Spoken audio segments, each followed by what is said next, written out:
sanibonani ekuseni. Lalele umsakazo Music Havens FM Channel 33 Nobombele umkenenezo umphefumulo la sithi khona izwi laba ngumuntu. Ninjani kodwa ekuseni balaleli? Kukuhle kunje. Umhla ka-22 kuMarch 2026 isikhathi u5 to 7. Kuyisonto nje, siyabonga kakhulu. It's a Sunday.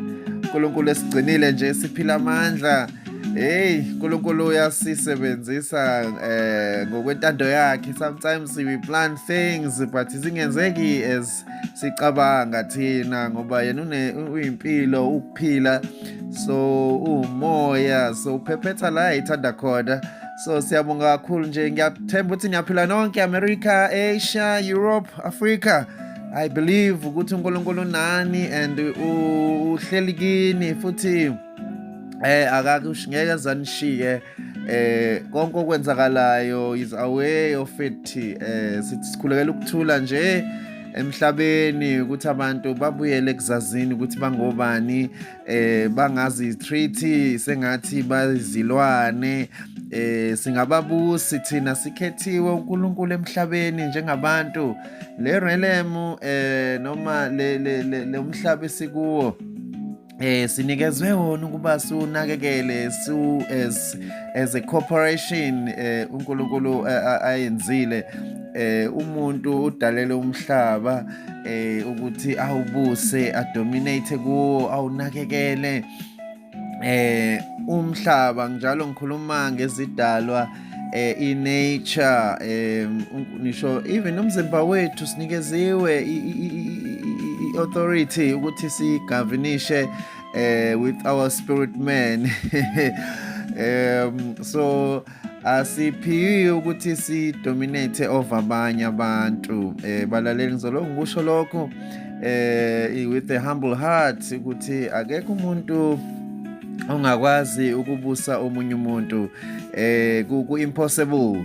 It's only uNkulunkulu, umoya kaNkulunkulu okwazi ukwenza lokho. So nje siyabonga balaleli. Sisaqhubeka nendaba yethu kaGideon, but sizoyiqeda nje ngoba khona into nje yodwa sokhuluma ngayo nje mfishane before sihlukane. Kakhulu ngithi siyakhumbula ukuthi banqoba ke oGideon ngale yandlela uNkulunkulu ayebenze ngayo, abasiza ukuthi bawine ngayo. Ekwakuyindlela eyayibula mawungacabanga nje indlela okwenzeka ngayo, ukuthi niyolwa nabantu abaphethe ikhali bese thini naphathani nje ama-horns and ney'bani. That's it. Then they won, baze babulala ama-leaders akhona to prove ukuthi they've taken over. So now kuthiwa-ke, angithi-ke remember ukuthi babe baningi abasibuyele emuva kunalaba abaye empini. So masebuya uGideon Ephraim sebeyamthukuthelela uGideon ukuthi hayibo, why ungasibizanga thina uyolwa nabantu abangaka? So uGideon uthi hayibo, uNkulunkulu angithi usenzele ukukhulu kunalokho besingakwenza thina. So that's chapter 8 ukhuluma ngalokho. Uthi mina benginamandla okwenzani, and then yabona ukuthi uya-recognize uGideon ukuthi konke wayekwenza ekwenziswa uNkulunkulu, nokuwina kwakhe i-battle i-understood ukuthi kwangayona impi yakhe but uNkulunkulu kwakuyakhe impi. So and then bayehla into okuthelo. So I want us to go to 22 before we're going to have a short conversation, just short because the message is here kakhulu. Umhla ka-22 nangu verse 22. Oh my God, ngiyabonga Nkosi. Ngoba iyona nto ebengifuna siyibheke ukuthi abantu bakwa-Israyeli bathi kuGideon, sibuse wena nendodana yakho nendodana yendodana yakho, futhi ngokuba usisindisile esandleni sakwaMidiyani. Sibuse wena nendodana yakho nendodana yendodana yakho ngokuba usindisile esandleni sakwaMidiyani. So uGideon wathi kubo, angiya kunibusa nendodana yami, ayiya kunibusa, nguJehova oyakunibusa. That's the main message today. Engadingwa sometime ukutolikwa, kodwa-ke bengifuna ukuyiveza la ukuthi izimpi noma izinto esiyitholile ama-victories uNkulunkulu asinike wona, akune-temptation eyenzakalayo kumuntu ukuthi abantu bayakwazi, khona unomoya ukuthi abantu bakuhenge ungaboni ukuthi uyazihenga wena because uwinile. Angithi uyabona kufanele ube yi-leader phela manje, kufanele ube inkosi kubantu, which was not created. uNkulunkulu akayakhanga that law yokuthi umuntu abuse omunye. It's not gonna happen. Many have tried it and it's still gonna work because ayikho isidalwa esinjengomuntu esingabusa esinye isidalwa esinjengomuntu. Kungabonakala ngathi kuyenzeka but it will never happen.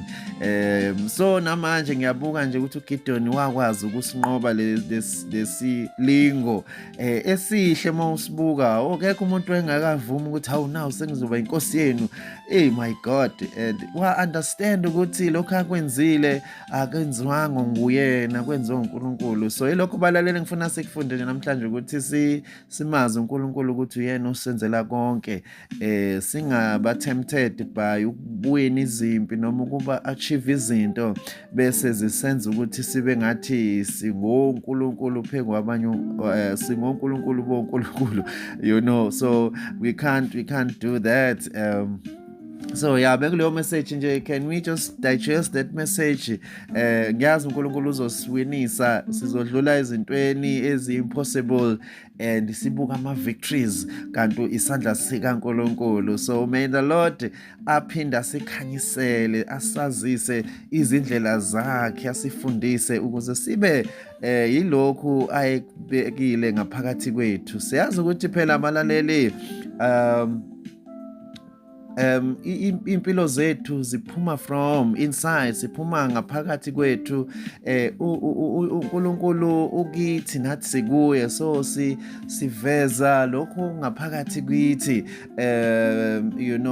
and asinakho okungaphandle, konke kuqhamuka ngaphakathi. So uNkulunkulu usinqobela izimpi ngaphakathi bese ziyambuleka kithi, and ingakho kufanele sigade ukuthi singaba abantu abadunyiswayo, singakuvumi lokho kungena enhlizweni. Njalo umuntu mayekudumisa ethi hey waze wayishaya lento, bese uthi hayi no, uNkulunkulu okwenzayo, umdali wethu sonke who's doing it for me.